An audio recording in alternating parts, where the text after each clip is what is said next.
असे नाही. काय चाललंय काय? तुमचं काय तू?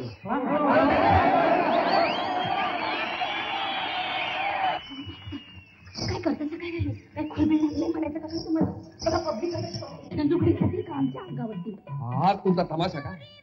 आजकाल तिकट बोलता काय, डोळे घालून बघता काय, हातात हात काय घालता? तुम्हाला कशातच काय नाही? अहो आमच्या पानतारा करायला आणि असं हिंडून बोलायला आमच्या संघ आला होय. अहो तुम्हाला बघवत नसेल तर बाजूला जाऊन बसा की.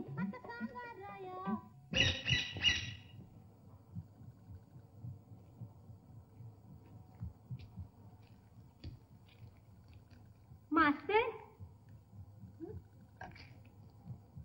कुठे गेले? अरे मल्लेश, मास्तर कुठे आहे?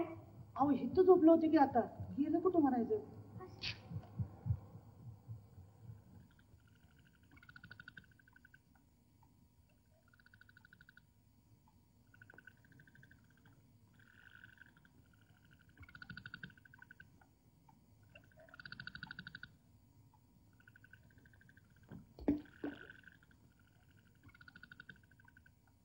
मास्तर, आओ मास्तर, राग आला का माझा? नाही, माझा मलाच राग आलाय. मीच चुकलो. चूक झाली माझी. खुनाच्या त्या तसल्या लफड्यात सापडलो नसतो तर निघून तरी जाता आलं असतं. पण शेवाळात पाय अडकलाय, काय करणार? अहो पण एवढं त्रस्त व्हायला असं झालं तरी काय? मास्तर, मास्तर, स्पर्श सुद्धा नको तुझ्या हाताचा. लोचट लाचार व्यभिचारी हात. हात पर मी नाही नव. काय नाही, केवळ पैशासाठी हापापलेल्या स्त्रिया तुम्ही. तुम्हाला काय लाज लज्जा शील? हे सगळं असतं आम्हाला. असतं? वय इकलेलं नसतं. परधंद्यासाठी करावी लागतात अशी सोंग आम्हाला. सोंग असतात ती मास्तर, खरं नसतं ते. चक्क डोळ्यांनी पाहिले मी. परपुरुषाच्या हातात हात देता. पर मनात तसं काय बी नसतं. मनात काय नसलं तर हाताला हात लागला म्हणून काय बिघडलं? काय बिघडलं?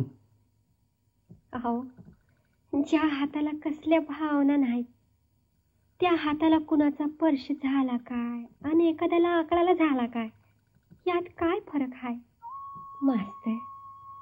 अहो अशी नाटकं केल्या बिगार आमचा तमाशा बघेल तरी कोण आणि दौलतची आदा तरी कोण करेल? हे बघा, कुरणात राहायचं तर सापाला सुधी गवतासारखा हिरवा रंग धारण करावा लागतो. मास्तर अहो बोला की. खरं सांगू, तू बोलायला लागलीस म्हणजे माझ्यासारखा संभ्रमात पडलेला माणूस सुद्धा कधी कधी मोका होतो. म्हणून म्हणतो तूच बोल, मी ऐकतो. मी बोलू? गद्यात बोलू का काव्यात? कधी कधी वाटतं की तू बोलतोयस ते सगळं काव्यच असतं. काव्य? होय, काव्य. आणि त्या काव्यात दडलेलं खोल तत्वज्ञान, जीवनाचं एक अधिष्ठान. सांगू, तुम्ही बोलायला लागला तर मला बी कधी कधी असं वाटतं. काय वाटतं? तुम्हावर केली मी मर्जी बहार,